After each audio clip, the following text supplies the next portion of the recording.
Thyroid एक endocrine gland है, अंतःस्रावी ग्रंथि है।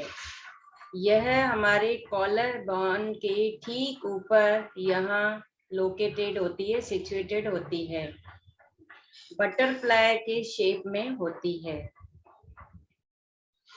और इसका जैसे दूसरी ग्लैंड्स काम करती है वैसे ही यह भी ग्लैंड काम करती है, लेकिन इस ग्लैंड का काम सभी से अलग और ज्यादा है, क्योंकि यह मेटाबॉलिज्म को देखती है। मेटाबॉलिज्म को देखने का सारा काम इसी ग्लैंड का होता है। अगर हमारी बॉडी के अंदर आप सभी जानते हैं कि डाइजेशन प्रॉपर ना हो, मेटाबॉलिज्म यानी चयापचय की प्रक्रिया बराबर ना हो, तो क्या होगा? तो एंजाइम्स नहीं बनेंगे, एंजाइम्स नहीं बनेंगे तो ब्लड बराबर नहीं बनेगा, ब्लड नहीं बनेगा तो न्यूट्रिएंट्स नहीं मिलेंगे, सेल्स को जो ऊर्जा चाहिए वो नहीं मिलेगी। तो इसीलिए इसका मेन रोल है थायराइड का। अगर थायराइड ग्लैंड फंक्शन नहीं करती है तो शरीर में बहुत ही ज्यादा प्रॉब्लम्स क्रिएट हो जाते हैं।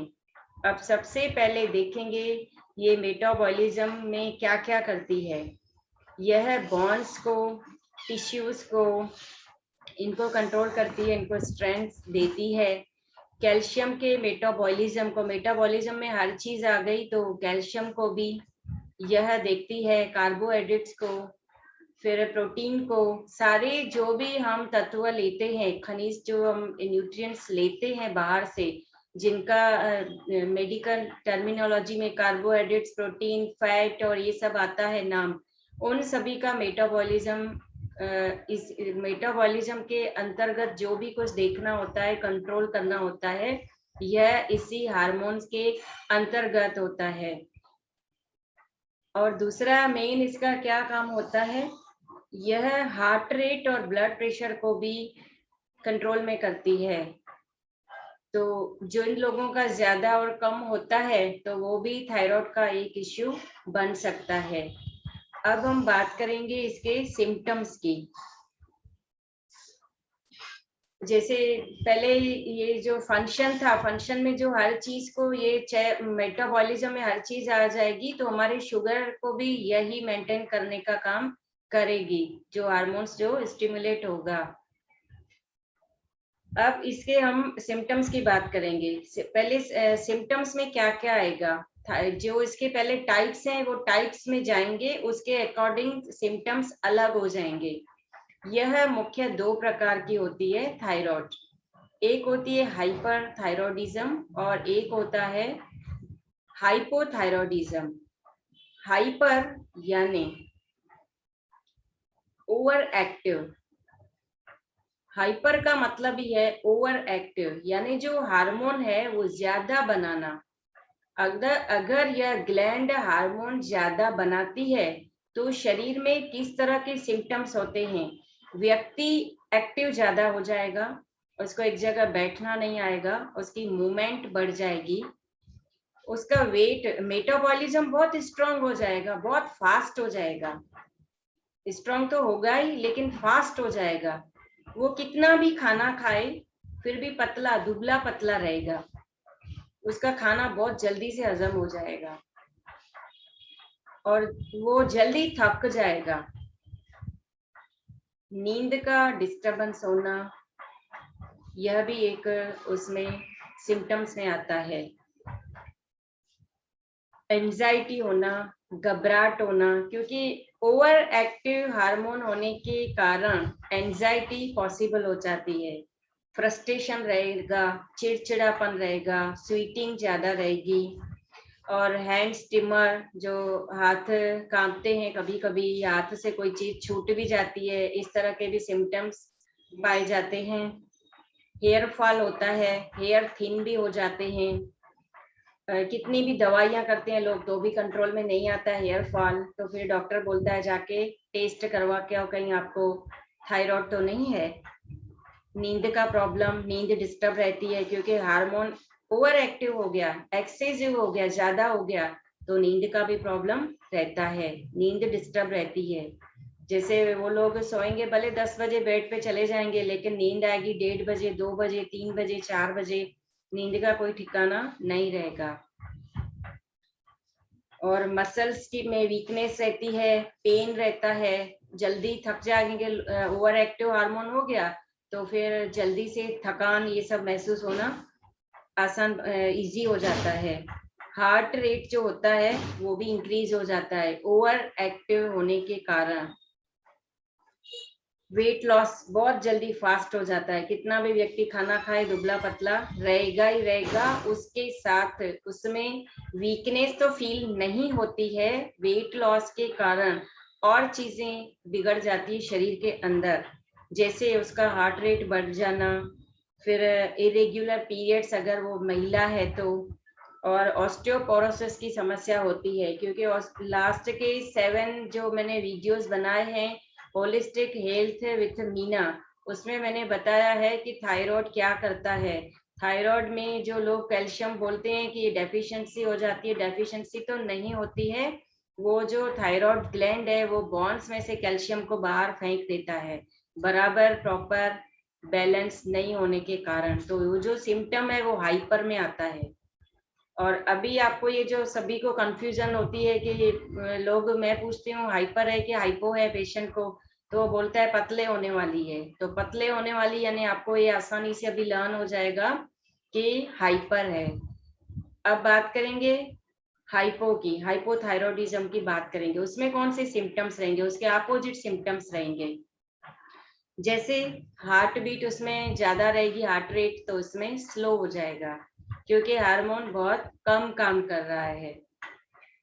और ऑलवेज व्यक्ति टायर्ड फील होगा, ऑलवेज एक्टिव नहीं है, उससे काम भी नहीं होगा, मूवमेंट भी फास्ट नहीं है तो भी हमेशा उसको थकानी महसूस होगी। थोड़ा भी काम करेगा बहुत जल्दी थक जाएगा, हाथ पैर दुखेंगे जल्दी से, स्वेलिंग रहेगी फेस पे, आईज पे, क्योंकि मेटाबॉलिज्म बहुत कम हो गया।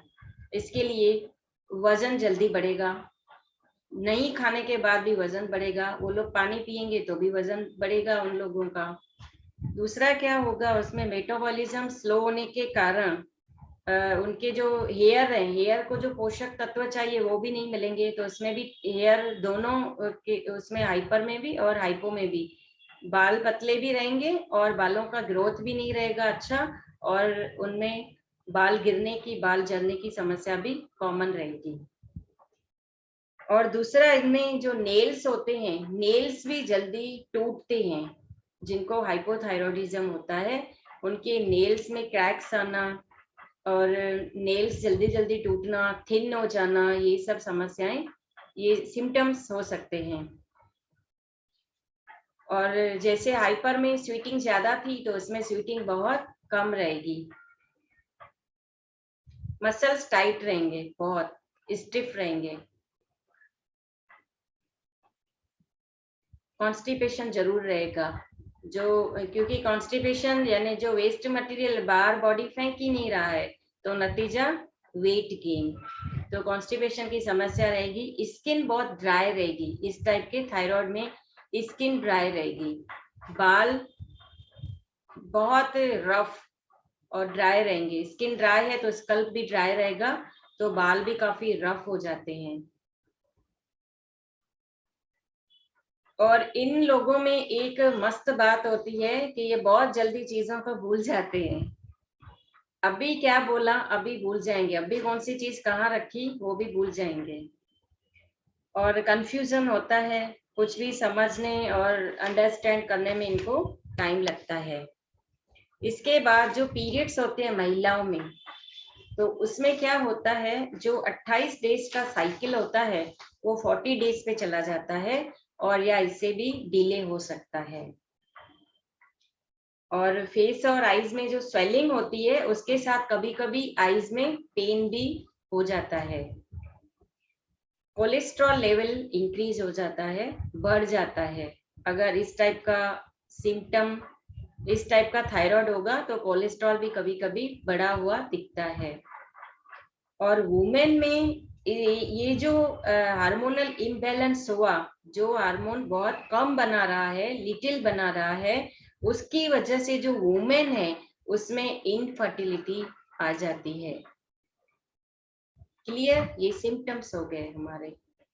अब देखेंगे हम इसको, इसके कॉजेस के ऊपर कि ये होता क्यों है। सर्टेन डिजीज भी होती है, उसमें भी ये थायराइड डेवलप हो सकता है। जैसे उसमें आती है हाशीमोटोस डिजीज, ये एक प्रकार की डिजीज होती है। थायराइड स्वेलिंग जो होता है, ग्लैंड होता है उसमें स्वेलिंग आ जाती है, उसकी वजह से भी ये थायराइड का जो हार्मोनल इम्बैलेंस है ये हो जाता है। और आयोडीन की कमी जो होती है या एक्सेस मात्रा में आयोडीन लेने से भी यह बीमारी हो सकती है। और ग्रेव्स डिजीज जिसमें TSH इंक्रीज हो जाता है, यानी हाइपरथायरॉयडिज्म, उसमें भी ये थायराइड होती है, वो ग्रेव्स एक अलग प्रकार की डिजीज रहती है। और गोइटर, आपने कई लोग देखे होंगे यहाँ पे ऐसे गंठमाल जैसा, यानी गोइटर इतना ज्यादा, एक बॉल जैसा आपको गांठ मिलेगा। मेडिसिन से ठीक हुआ तो ठीक है, नहीं तो उसकी सर्जरी करवानी पड़ती है। और B12 की डेफिशिएंसी भी यह प्रॉब्लम को क्रिएट कर सकती है, यह भी एक कारण हो सकता है। और दूसरा लास्ट आता है अभी कि स्ट्रेस लेवल का हाई होना। यूं तो साइंस बोलता है इसको, जैसे डायबिटीज और हाइपरटेंशन को बोलता है, वैसे थायराइड को भी जीन्स की बीमारी बोलता है। और बोलता है ये हेरेडिटिकल है, जैसे फैमिली में किसी को है तो पीढ़ी दर पीढ़ी ये बीमारी होती जाएगी। लेकिन नेचुरोपैथी में ऐसा नहीं है, मैं पहले के सारे वीडियोस में ये चीजें डिस्कस कर चुकी हूँ। अब हम इसकी दूसरी बातें जानेंगे कि ये तो कॉजेज डिजीज के ऊपर रिलेटेड थे। अब दूसरे क्या कॉजेज, दूसरे क्या कारण हो सकते हैं, तो उसमें स्ट्रेसफुल लाइफ का सबसे इम्पोर्टेंट रोल होता है।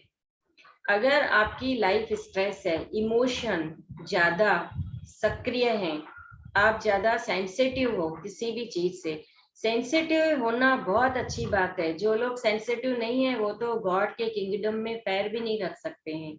लेकिन ओवर सेंसिटिविटी बहुत खराब है, एक ही चीज को रिपीट करते रहना, तो थायराइड डेवलप होता है। और आप थायराइड के व्यक्ति, मैंने जितने लोग देखे हैं तो वह लोग सारे लोग मुझे सेंसिटिव ही मिले हैं। फिर उसके साथ आता है हाई और लो आयोडीन इनटेक को। जैसे हम लोग जो खाना खाते हैं उसमें आयोडीन की मात्रा जो होती है वह बराबरी होनी चाहिए, ना कम होनी चाहिए ना ज्यादा। हमें इस बात का ध्यान रखना पड़ेगा कि आयोडीन किन चीजों में आता है, और हमारे शरीर में उसकी मात्रा कम है तो हमें लेना है, अगर बराबर है तो नहीं लेना है। अभी आप सब बोलेंगे कि इसका हम टेस्ट करवाएंगे, टेस्ट करवाने की जरूरत नहीं। इसके जो सिम्टम्स हैं इतने सारे, ये अगर आपको विजिबल होना शुरू हो जाए अपनी बॉडी को, आप खुद ही फील करना सीख गए हो, आपको पता चल चुका हो कि हम जल्दी थक जाते हैं, क्या कारण हो सकता है, बाल निकल रहे हैं, पीरियड्स इरेगुलर हो गए हैं, और थकान जल्दी महसूस हो रही है, वेट कम हो रहा है या ज्यादा हो रहा है, इन सभी बातों में से कभी भी, या पसीने ज्यादा आ रहे हैं, पसीना बिल्कुल नहीं आ रहा है, घबराहट हो रही है, नींद डिस्टर्ब हो गई है, स्किन बहुत ड्राई हो गई है, तो इस तरह का जो भी आपको निशानियां मिलती हो तो आप समझ जाना कि आयोडीन की मात्रा कम या ज्यादा हो गई है। इसलिए ये प्रॉब्लम पॉसिबल है कि थायराइड हमको चेक करवा लेना चाहिए। और यह जो चीज है, अगर महिला है, लेडी है, अगर वो प्रेग्नेंट बनती है तो प्रेगनेंसी में भी ये होने की पॉसिबिलिटी हो जाती है, क्योंकि प्रेगनेंसी में हार्मोन्स चेंज होते हैं।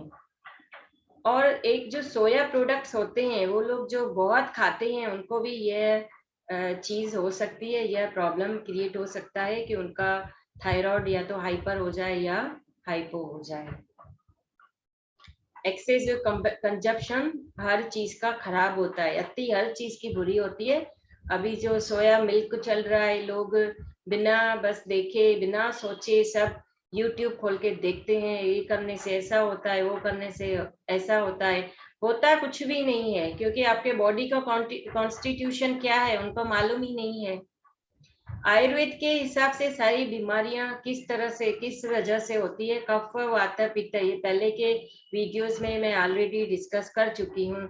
लेकिन इस तरह की जो दोनों हार्मोनल इम्बैलेंस है, या तो कम या तो ज्यादा, वो वात और कफ प्रकृति में थायराइड होता है। पित्त प्रकृति वालों को ये पॉसिबिलिटी बहुत कम देखी गई है। ये हो गए कॉजेस, सिम्टम्स, फंक्शंस। अब आपको इसके बारे में क्या पूछना है ये आप लिख के रखिए। अब चलेंगे टेस्ट के ऊपर। अभी हम डॉक्टर हमारा ये सब सिम्टम्स देखते हैं। जैसे मान लीजिए हम खाना बहुत अच्छा खा रहे हैं, फिर भी ताकत नहीं मिल रही है, फिर भी हमको घबराहट होती है, फिर भी हमको एनर्जी नहीं है, तो हम क्या करें? उसकी वजह से हम घबरा गए हैं कि इतनी एंजाइटी क्यों बढ़ गई, रात को नींद नहीं आती, तो हम डॉक्टर के पास रश करके गए और डॉक्टर ने ये एक टेस्ट लिखा। या बिना वजह जे बॉन्स वीक हो जाना, बिना वजह से फ्रैक्चर ज्यादा होते हैं कई लोगों में, बिना वजह से हैंड शेक होना, ये सब जो प्रॉब्लम होती है, तो उसकी वजह से हम डॉक्टर के पास गए। तो डॉक्टर रिपोर्ट लिखते हैं। डॉक्टर कौन सा रिपोर्ट लिखते हैं? T3, T4 और TSH। जब भी पहली बार हम थायराइड चेक करवाते हैं तो तीनों रिपोर्ट उसमें होती है।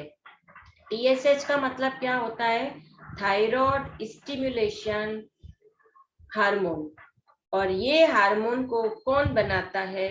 जब हमारा थायराइड डिस्टर्ब होता है, जो इसमें से जो निकलता है हार्मोन्स, वो या तो एक्सेस हो गए या हो गए कम हो गए, लिटिल हो गए, कम मात्रा में या ज्यादा मात्रा में। तो इनको बैलेंस करने के लिए हमारे सभी ग्लैंड्स के ऊपर, जो हमारी ग्लैंड्स है जो काम करती है सक्रिय, उनके ऊपर एक ही ग्लैंड है, मास्टर ग्लैंड, पिट्यूटरी ग्लैंड। वो हमारे ब्रेन के अंदर एक्टिव रहती है। वो सभी ग्लैंड्स की मॉनिटर है, सभी ग्लैंड्स की हेड है। तो वो क्या करती है? जब ये थायराइड बराबर फंक्शन नहीं करेगा, अगर ज्यादा भी बना तो भी बराबर काम नहीं करेगा, और कम बना तो भी काम नहीं करेगा, तो वो एक हार्मोन छोड़ती है जिसको बोलते हैं थायराइड स्टिमुलेशन हार्मोन। वो पिट्यूटरी बनाती है, पिट्यूटरी वहां भेजती है कि काम बराबर हो रहा है कि नहीं। दूसरा T3 का मतलब क्या होता है? Trio iodothyronine.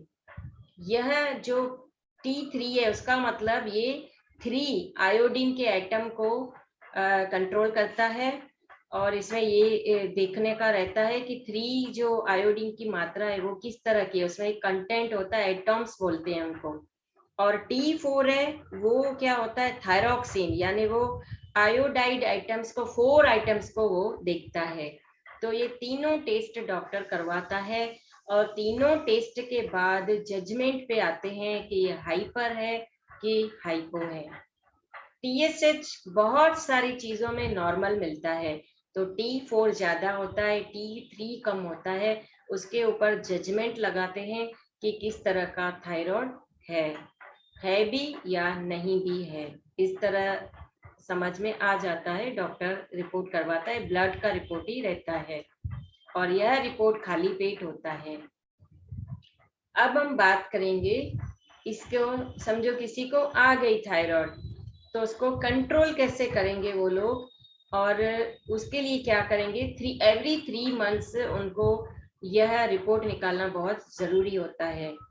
प्रेगनेंसी में जो थायराइड हुआ वो जल्दी ठीक भी हो जाता है, वो वापस आने की पॉसिबिलिटी नहीं जैसी होती है, पर कई केसेस में वापस आ भी जाता है।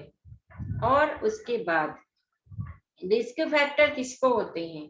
रिस्क फैक्टर उन लोगों को ज्यादा होते हैं जो डायबिटीज 1, टाइप 1 और 2 के ऑलरेडी पेशेंट्स हैं, तो उनको भी थायराइड होने की फुल पॉसिबिलिटी होती है।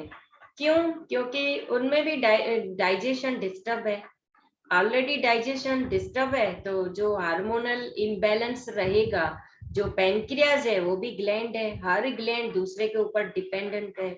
पैनक्रियाज बराबर काम नहीं कर रही है according to modern medical science, तो ये सब हार्मोनल इम्बैलेंस जो हुआ उसकी वजह से टाइप 1 और 2 के व्यक्तियों को थायराइड हो सकता है। मेरे पास ऐसे पेशेंट मैंने देखे हैं जिनको थायराइड भी होता है, डायबिटीज भी होता है, बीपी भी होता है, फिर हार्ट आने की भी संभावना रहती है। अच्छा, कई केसेस में ऐसा भी होता है कि आपने एक लैब में टेस्ट करवाया तो आपका थायराइड डिटेक्ट हुआ, डायग्नोसिस में आया कि आपको थायराइड है, लेकिन आपने दूसरी लैब से करवाया तो होता ही नहीं है। पर लोग क्या करते हैं, लोगों को अपनी हेल्थ की प्रायोरिटी नहीं है, लोगों को पैसों से मतलब है। हम घर तो अच्छे बना लेते हैं, अच्छी कारों में घूमते हैं, हमें अपनी हेल्थ की जरा वैल्यू नहीं है। पहले के जो लास्ट सेशन है उसमें मैं यही बताकर आई हूँ कि हमारे बॉडी की वैल्यू कितनी है। तो वो लोग क्या सोचते हैं, एक ही रिपोर्ट करवाई ना, अभी दूसरा 600 रुपीज कौन पे करेगा। लेकिन मेरे जो भी स्टूडेंट हैं क्लास के या जो भी मेरे पेशेंट हैं, मैं उनको 2-3 लैब्स में भेजती हूँ, करवा के आओ टेस्ट, पता तो चले कि सही क्या है गलत क्या है, क्योंकि हर लैब का क्राइटेरिया अलग है। और ये ब्लड में घूमते, जो ब्लड है वो हर घूमता है पूरी बॉडी के अंदर।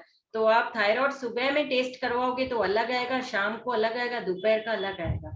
जैसे वो ग्लूकोमीटर में होता है वैसे इसमें भी होता है, जैसे शुगर लेवल डिफरेंट टाइप का आता है, डिफरेंट लेवल आते हैं उसके, वैसे थायराइड भी ऐसा आता है। तो क्या करने का, किस तरह से करने का, ये सब बहुत ध्यान में रखने की चीजें हैं, तो लोग नहीं करवाते हैं। मैंने लास्ट के सेशन में आपको अगर याद हो तो बताया था, मेरे पास एक सी आई थी 24 ईयर्स की, वो एक बहुत बड़े लैब में जाके पूरा प्रोफाइल करवा के आई थी, उसको थायराइड डिटेक्ट हुआ था। बोला कि ये प्रेगनेंसी में बहुत प्रॉब्लम करता है, क्योंकि हार्मोन इनबैलेंस हो गए, तो प्रेगनेंसी कहाँ से आएगी।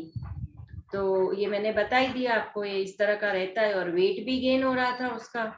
तो वो चेक करवा के आई तो उसका बड़ी लैब में आ गया, वो आई मेरे पास ट्रीटमेंट में, बोले मुझे डॉक्टर ने टैबलेट लिखी है 50 ग्राम की, 50 GM की लिखी है, लेकिन मुझे नहीं लेनी है, बॉटल बंद पड़ी है, और मेरी मम्मी ने आपके पास भेजा है, मुझे ट्रीटमेंट लेनी है, मैं पैसे भी लेके आई हूँ, आप मुझे आज से कोर्स स्टार्ट करो। मैंने उसकी रिपोर्ट देखी, सिम्टम देखी, मोटा होना जरूरी थोड़ी है, थायराइड है, बहुत सारे लोग हैं उनका वेट नहीं उतरता, ये जरूरी नहीं कि उनको थायराइड ही हो। तो मैंने उसको एक एडवाइस दिया, मैंने कहा जाके दूसरी लैब में कोई भी XYZ लैब में जाके एक रिपोर्ट फिर से करवाओ, 600 खर्चा कर। बोला दीदी बहुत खर्चा करके आई हूँ, अभी आप 600 फिर से बोल रहे हो। मैंने कहा देखो, मैं जो आपसे पैसे लूंगी पूरे पैकेज के, ठीक है, 600 रुपया अगर थायराइड आता है उसमें से माइनस करके देना, मैं अपने मर्जी से करवा रही हूँ ना, और नहीं आया तो आपके पैसे बच जाएंगे, 600 में आपका थायराइड क्योर हो जाएगा। लेकिन एक हफ्ते के बाद करवाना, मुझे जो ठीक लगा इंट्यूशन के अकॉर्डिंग मैंने उसको डाइट में चेंजेस बताई, और वो लड़की को थायराइड आया ही नहीं, बच गई। दूसरे भी केसेस हैं, बहुत सारे लोग बोलते हैं हमको थायराइड है, और कई केसेस ऐसे भी हैं थायराइड कभी ठीक होता ही नहीं।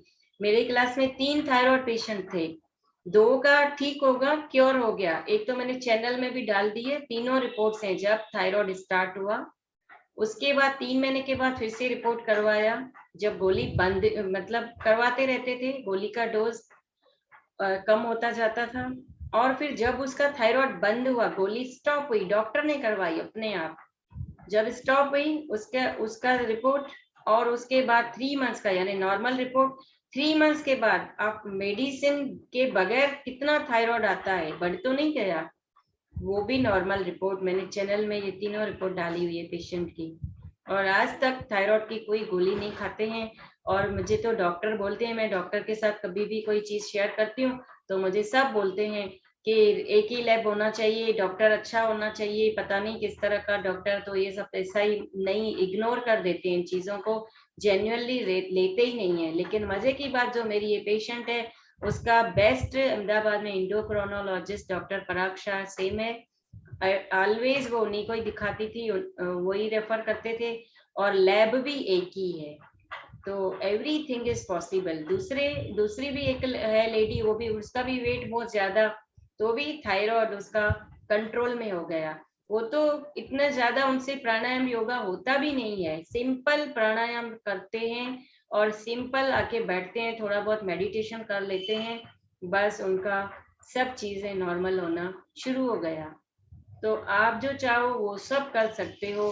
ट्रीटमेंट का मैं पूरा एपिसोड अलग से लूंगी, अलग सेशन रहेगा, क्योंकि उसमें थायराइड के मैं पॉइंट्स भी बता दूंगी जो मुझे सही लगेंगे, और थायराइड की सारी एक्सरसाइज भी बता दूंगी, और खाने में क्या चेंजेस करने जैसी है वो भी मैं बता दूंगी। ट्रीटमेंट का पूरा सेशन हम नेक्स्ट में लेंगे।